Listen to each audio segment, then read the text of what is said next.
मेरी YouTube family हमशिका voice में आप लोगों का स्वागत है। कहानी अच्छी लगे तो लाइक कमेंट शेयर कीजिएगा, चैनल पर नहीं हो तो चैनल को सब्सक्राइब कीजिएगा। आइए सुनते हैं फिर से एक नई कहानी। सुबह से घर में खामोशी पसरी हुई थी। घर में सब लोग उठ चुके थे, लेकिन किसी ने किसी से कोई बात तक नहीं की। सब चुप थे। आखिर बोले तो क्या बोले। कल रात जो कुछ हुआ सब उसी के सदमे में थे।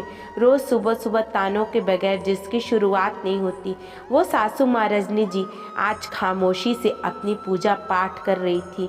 और रोज माँ की हाँ में हाँ मिलाने वाला बेटा प्रवीण अखबार में आग गड़ाए बैठा हुआ था। और शालिनी ही हाँ, जिसकी जीवनचर्या में कोई फर्क ही नहीं था, वो रोज इस समय रसोई में सबके लिए नाश्ता तैयार कर रही होती है। और आज भी रसोई के में सबके लिए नाश्ता तैयार कर रही थी। पर नाश्ता बनाते बनाते हाथ तेजी से चल रहे थे, पर उससे भी ज़्यादा तेजी से उसका दिमाग चल रहा था। आज उसके काम की तेजी देखकर उसका पति और सासू माँ दोनों हैरान थे। एक दो बार दोनों ने एक दूसरे की तरफ देखा भी और इशारों ही इशारों में पूछा भी, आखिर बात क्या है, करने क्या वाली है ये। पर दोनों को ही नहीं पता था, इसलिए चुप थे। शालिनी ने फटाफट नाश्ता बनाया और टेबल पर परोस दिया, पर किसी से कुछ भी नहीं कहा और अपने कमरे में चली गई। नाश्ता देखकर सासू माँ अपनी पूजा समाप्त करके नाश्ता करने बैठ गई। प्रवीण को भी सासू माँ ने इशारे से ही कहा कि वो भी आकर के नाश्ता कर ले, तो प्रवीण भी अपनी माँ के पास ही आकर बैठ गया और नाश्ता करने लगा। इधर शालिनी और कमरे में जाकर के बैठ गई। बैठे ही बैठे उसे वो दिन याद आया जब शादी के 15 दिन बाद उसके माता पिता उससे मिलने के लिए उसके ससुराल आए थे। उस समय शालिनी अपने कमरे में अलमारी में अपना सामान जमा रही थी। साथ ही साथ उसने अपने सोने के गहने भी पलंग पर ही रखे थे, ये सोचकर कि इन्हें सासू माँ को संभालने के लिए दे दूंगी। लेकिन जैसे ही उसने सुना कि उसके माता पिता उससे मिलने आए हैं, तो अपना सामान वैसे ही छोड़ करके बाहर दौड़ी चली गई। कुछ देर बाद उसकी ननद की बेटी की 5 साल की थी, जो वो खेलते खेलते उसके कमरे में आई और वहाँ रखे सामान से खेलने लगी। आखिर बच्ची ही तो थी। खेलते खेलते उसने हार उठा लिया और उसे बाहर ले जाकर के आ गई। उसे ननद ने देख लिया और उसकी नीयत में उस हार पर खराब हो गई। उसने फटाफट उससे हार लेकर अपने आंचल में छुपा लिया। थोड़ी देर बाद शालिनी अपनी मम्मी को लेकर के अपने कमरे में आई, तो उसकी मम्मी ने टोका, शालिनी तुमने गहने ऐसे कैसे रखे हैं बेटा, ऐसे सामान खुला नहीं छोड़ते हैं, इन्हें संभाल कर रखो। जी मम्मी आप बैठो तो सही, कहते कहते शालिनी गहने उठाने लगी तो हैरान रह गई। उसका हार गायब था। वो फटाफट अपना हार ढूंढने लगी। उसकी मम्मी ने कहा, क्या ढूंढ रही हो बेटा? मम्मी मेरा सोने का हार नहीं मिल रहा है जो आपने दिया था, यहीं पर तो रखा था। ये बात अंदर आती हुई सासू माँ ने सुन ली और उन्होंने एक पल नहीं लगाया हंगामा करने में। कमरे में आते ही चिल्लाते हुए बोली, तुमने ऐसे कैसे हार गुमा दिया बहू? तुम इतनी लापरवाह कैसे हो सकती हो? उसकी आवाज़ सुनकर शालिनी एकदम चुप हो गई। तो उसकी मम्मी बोली, समधन जी थोड़ा शांति रखिए, यहीं कहीं रखा होगा। माफ़ करना समधन जी, अपनी बेटी को आपने कुछ भी नहीं सिखाया है। उसे ये तक नहीं पता है कि अपने सोने के गहनों को इस तरह लापरवाही से नहीं रखते हैं। रजनी जी इतना ज़ोर से चिल्ला रही थी कि उनकी आवाज़ सुनकर शालिनी के पापा और प्रवीण भी कमरे में आ गए। शालिनी की मम्मी ने हिम्मत कर रजनी जी से कहा, अभी थोड़ी देर पहले ही इस कमरे में से बच्ची खेलते हुए बाहर आई है, क्या पता उसने कहीं। खबरदार समधन जी, अपनी चोरी का इल्ज़ाम मेरी नातिन पर लगाया तो आप जैसे लोग खुद अपनी बेटी के घर में आकर के चोरी करते हैं और इल्ज़ाम दूसरों पर लगाते हैं। मम्मी जी आप ऐसे कैसे मेरी मम्मी और पापा पर चोरी का इल्ज़ाम लगा सकती हैं? शालिनी ने इतने कहते ही रजनी जी ने जोर जोर से चीखना चिल्लाना शुरू कर दिया था। लेकिन मजाल कि उसकी ननद ने एक बार भी अपना मुंह खोला हो। यहाँ तक कि जब वो छोटी सी बच्ची आगे बढ़ कर के कुछ बोलने लगी तो उसे खींचकर दूसरे कमरे में ले गए, ये कहते हुए कि छोटी बच्ची पर इन सब बातों का गलत असर होता है। बात बढ़ते देख करके शालिनी के माता पिता ने हाथ जोड़ लिए और वहाँ से खाना हो गए।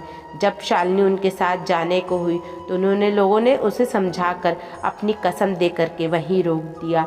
उस दिन के बाद से उसने मैके की शक्ल तक नहीं देखी, क्योंकि सासू माँ ने सारे रिश्ते ख़त्म कर दिए। प्रवीण अपनी की माँ की बात कभी नहीं काटता था, तो उसने भी कुछ नहीं कहा। लेकिन कल रात रजनी जी के नेवते पर ननद नंदोई जी घर पर खाना खाने आए हुए थे। वो सब लोग बैठकर खाना खा रहे थे और शालिनी सबको खाना परोस रही थी, जबकि ननद की बेटी खाना खाकर अपने मम्मी के मोबाइल पर गेम खेल रही थी। उसी समय नंदोई जी ने शालिनी के बनाए हुए खाने की तारीफ की, तो पता नहीं रजनी जी को क्या सूझी, वो उस समय भी शालिनी को ताने मारने से बाज नहीं आई। खाना बनाना तो मैंने इसे ही सिखाया है, नहीं तो आता ही क्या था। आखिर चोरों के खानदान से जो ठहरी, इसके मम्मी पापा को तो अपनी ही बेटी के ससुराल में आकर बेटी का हार चुराते शर्म भी नहीं आई। ये बात ननद की बेटी भी सुन रही थी, जो उस समय मोबाइल पर गेम खेल रही थी। फिर पता नहीं उसे क्या सूझी, मोबाइल खेलते ही खेलते वो शालिनी से बोली, मामी आपके मम्मी पापा चोर है क्या? छोटी सी बच्ची की बात शालिनी के दिल में तीर की तरह चुभी और सासू माँ हंसते हुए बोली, हो नहीं तो क्या, इसके मम्मी पापा चोर ही तो है, जो बेटी का सोने का हार चुरा ले गए। लोग बेटियों को हार देते हैं और इसके माता पिता बेटियों का ही हार चुराते हैं। कहते कहते वो हंसने लगी, पर यहाँ ननद की बेटी कुछ सोचते सोचते अपनी मम्मी की फ़ोटो मोबाइल गैलरी से निकाल करके शालिनी के पास आकर के बोली, पर मामी मेरी नानी ने तो कितना सुंदर हार दिया है मेरी मम्मी को, देखो तो। कहते उसने मोबाइल शालिनी के सामने कर दिया। उस फोटो में ननद के गले में जो हार था उसे देखकर शालिनी चौंक गई, ये तो उसका ही हार था। उसने गुस्से से ननद की तरफ देखा, उसके मुंह का निवाला मुंह में ही अटक रहा था। समझ गई कि बेटी ने ही वो फोटो दिखाई होगी जिसमें उसने शालिनी का हार पहन रखा है। उसने मोबाइल लेकर अपनी सासू माँ को दिखाते हुए बोला, ये हार जीजी के पास कैसे आया सासू माँ?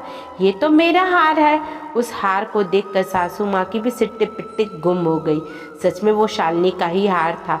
उन्होंने निगाह उठाकर अपनी बेटी की तरफ देखा, लेकिन इससे पहले नंदोई जी ने मोबाइल लेकर उस फोटो को देखा तो कहा, अरे मम्मी जी, ये तो आपने प्रवीण की शादी के तोहफे के तौर पर उसे दिया था ना। माफ़ करना नंदोई जी, ये मेरा हार है और ये वही हार है जिसके पीछे मेरे माता पिता को चोर साबित किया गया। सुनकर सबकी बोलती बंद हो गई। ननद निगाह उठाकर देख भी नहीं पाई। आज किसी से कुछ कहते नहीं बन रहा था। सब चुप थे अपने दामाद के सामने। आखिर कहते तो कहते क्या, लेकिन शालिनी ने जमकर अपनी ननद को सुनाया और इसी बात पर कल रात से सासू माँ गुस्से में है। कुछ सोचकर शालिनी उठी और अलमारी में से अपने कपड़े निकालने लगी। इधर अभी दोनों माँ बेटे अपना नाश्ता करके उठे ही थे कि शालिनी अपने कमरे में से आई। कपड़े चेंज कर लिए थे और हाथ में एक बैग था, शायद कहीं जा रही थी। उसे देख करके प्रवीण ने पूछा, कहाँ जा रही हो तुम? उसकी बातें सुनकर शालिनी ने एक नज़र प्रवीण की तरफ देखा, बैग साइड में रखा और नाश्ते के टेबल पर के आकर के बैठ गई। एक प्लेट में खुद के लिए नाश्ता लिया और नाश्ता करने लगी। सासू माँ ने फिर इशारे से प्रवीण को पूछने के लिए कहा। कल रात के हादसे के बाद से ही सासू माँ शालिनी से बात नहीं कर रही थी, क्योंकि शालिनी ने उनकी बेटी को अच्छा खासा सुना दिया था। शायद अच्छा खासा नहीं, सच कह दिया था, और सच हमेशा कड़वा होता है जो लोगों को पचता नहीं है। बस रजनी जी को भी सच पचा नहीं। आखिरकार अपनी माँ का इशारा पाकर प्रवीण ने दोबारा शालिनी से पूछा, मैंने तुमसे कुछ पूछा है, कहाँ जा रही हो? नाश्ता करते करते ही शालिनी ने बिना नज़र उठाए कहा, मैं अपने मैके जा रही हूँ। आखिर 2 साल होने को आए मुझे अपने मम्मी पापा से मिले हुए। उनकी बात सुनकर रजनी जी दिल मिला गई। सुबह से बात ना करने वाली सासू माँ बोली, अच्छा उनसे तो हमने सारे रिश्ते ख़त्म कर दिए, फिर क्यों जा रही हो? रिश्ता आपने ख़त्म किया है, मैंने नहीं। उन्होंने मुझे जन्म दिया है, पाल पोस कर बड़ा किया है। मैं अपने माता पिता के घर ज़रूर जाऊंगी। आज शालिनी ने पहली बार रजनी जी का विरोध किया, जिसे वो बर्दाश्त नहीं कर पा रही थी, और वो गुस्से में आ गई। शालिनी के ठीक सामने खड़ी होकर के चिल्लाते हुए वो बोली, आज बड़ा प्यार आ रहा है अपने माँ बाप पर, उनके लिए हमसे लड़ने को तैयार हो गई। भूल मत, तुझे पूरी ज़िंदगी इस घर में बितानी है और याद रखना, अगर तुम गई उन चोरों के घर तो मैं फिर लौट कर मत आना यहाँ। अपने माता पिता के लिए चोर शब्द सुनते ही शालिनी के तन बदन में आग सी लग गई। नाश्ता करते करते टेबल पर हाथ जोर से मारते हुए खड़ी हुई और रजनी जी के बराबर चिल्लाते हुए बोली, चिल्लाइए मत, आपके बराबर चिल्लाना मुझे भी आता है। आपकी हिम्मत कैसी हुई मेरे माता पिता के बारे में इस तरह की बात करने की? चोर वो नहीं है, चोर आपकी बेटी है। खबरदार बहू, अगर तूने मेरी बेटी के लिए कुछ कहा तो वो इस घर की बेटी है, उसका इस घर पे बराबरी का हक है। क्या हुआ अगर उसने वो हार सेट ले लिया तो? इस घर के सामान पर उसका भी हक है। उस पर इतना हंगामा क्यों कर रही है? सासू माँ, अभी भी आप अपनी बेटी की तरफदारी कर रही हैं, जिसे देखकर शालिनी ने भी कहा, बिल्कुल सासू माँ, आपके घर के सामान पर आपकी बेटी का हक है, यहाँ तक कि आपके घर पर भी आपकी बेटी का बराबर हक है। पर आप भूल रही हैं कि उसने जो हार चुराया था वो आपकी बहू का था और आपकी बहू के मैके से आए हुए सामान पर उसका कोई हक नहीं है। फिर भी उसने इतनी आसानी से उसे इस तरह चुरा लिया और इतना बड़ा तमाशा हो जाने के बावजूद भी बेशर्म की तरह चुपचाप बैठी तमाशा देखती रही। और क्या कह रही हैं आप? क्या हुआ? जो उसने मेरा हार सेट ले लिया तो उस हार सेट के पीछे आपने मेरे मैके से रिश्ता तोड़ दिया। मेरे माता पिता को कितना कुछ सुनाया, वो कहते रहे कि समदन जी हमने कुछ नहीं किया, लेकिन आप तो सुनने का नाम ही नहीं ले रही थी। मैं तो उसी दिन ये रिश्ता भी तोड़ चुकी थी, लेकिन मेरे माँ बाप ने अपनी कसम देकर मुझे चुप करा दिया था, ये कहकर कि हमारे पीछे अपना रिश्ता मत खराब कर। उस दिन तो बड़ा हंगामा कर रही थी आप। आज क्या हुआ सासू माँ? आपने तो बड़े डंके की चोट पर सीना ठोक करके कहा था कि हम किसी चोर के साथ रिश्ता रखते तो आज क्या होता। आज आपकी बेटी चोर साबित हो गई तो अब उससे कब रिश्ता तोड़ेंगी आप? अब की बार रजनी जी थोड़ा ठंडा पड़ते हुए बोली, बहू वो मेरी बेटी है और खून के रिश्ते ऐसे नहीं तोड़े जाते। खून के रिश्ते, मेरे भी मेरे माता पिता के साथ खून का ही रिश्ता है। अब तो तब और अब में बहुत फर्क आ गया है सासू माँ। तब मेरे मैके वाले थे और अब आपकी बेटी है। खुद की बेटी से रिश्ता तोड़ने नहीं बन रहा और बहू के मैके वालों से रिश्ता तोड़ने में एक पल भी नहीं लगाया आपने। बस अब और नहीं, मुझे रोकने की कोशिश भी मत करना। जिस दिन अपनी बेटी से रिश्ता तोड़ लो उस दिन बोलना, कहकर शालिनी अपने बैग की तरफ बढ़ी और अपना बैग लेकर घर के बाहर खाना हो गई। रजनी जी ने गुस्से से मोबाइल उठा करके बोली, इसके माता पिता को ही फ़ोन करने दो।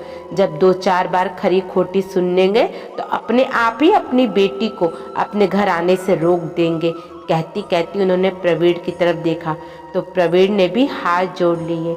माफ़ करो माँ, मैं उस दिन भी कुछ नहीं बोला था। आज अगर मैं कुछ नहीं बोलूँगा, यहाँ शालिनी गलत नहीं है। आप अपनी बेटी के बारे में सुन नहीं पा रही हैं, जबकि असल में चोरी उसने ही की थी। तो शालिनी से कैसे उम्मीद कर रही हैं कि अपने माता पिता का अपमान सहकर वो चुप रह जाएगी? माँ, भगवान के लिए अपना बुढ़ापा मत खराब करो, कहकर प्रवीण जी अपने कमरे में चले गए। रजनी जी से कुछ कहते ही ना बना, क्योंकि आज पहली बार बेटे ने भी पलट करके जवाब दिया था और रजनी जी के पास मोबाइल अब एक तरफ रखने के अलावा कोई चारा नहीं था। दोस्तों, कहानी कैसी लगी? अगर अच्छी लगे तो लाइक कमेंट शेयर कीजिएगा और चैनल पर नहीं हो तो चैनल को सब्सक्राइब कीजिएगा। धन्यवाद।